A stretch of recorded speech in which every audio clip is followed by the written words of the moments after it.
أعوذ بالله من الشيطان الرجيم.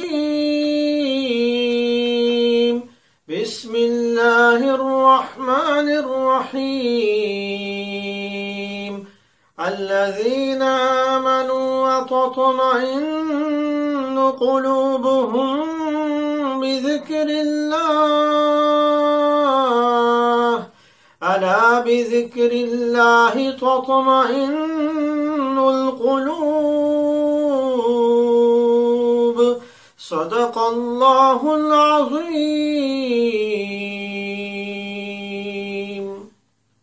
ترجمہ: وہ لوگ جو ایمان لائے اور ان کے دل اللہ کی یاد سے آرام و سکون پاتے ہیں، سن لو کہ اللہ کی یاد سے ہی دلوں کو آرام و سکون نصیب ہوتا ہے۔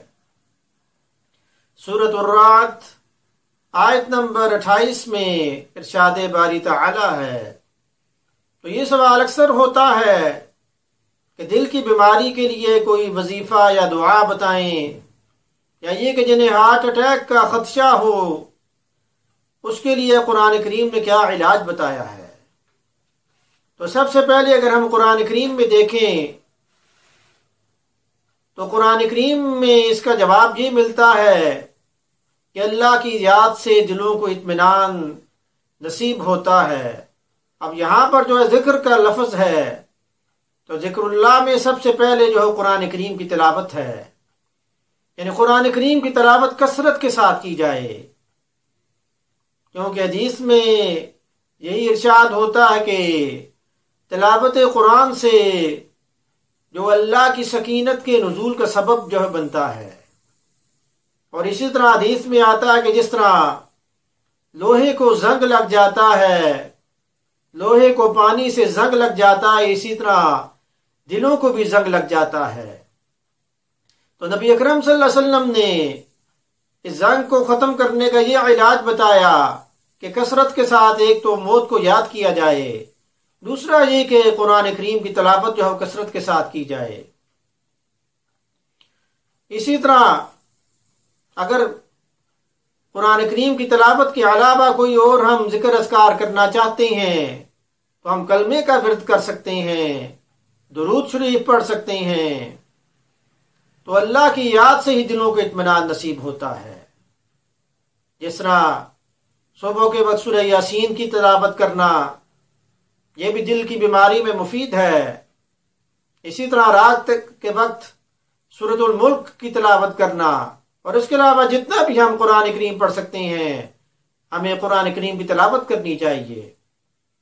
اور ہر فرض نماز کے بعد دل کے مقام پر ہاتھ رکھ کر 7 مرتبہ یہ وظیفہ کریں کہ اللہم یا قوی القادر المقتدر قونی وقلبی۔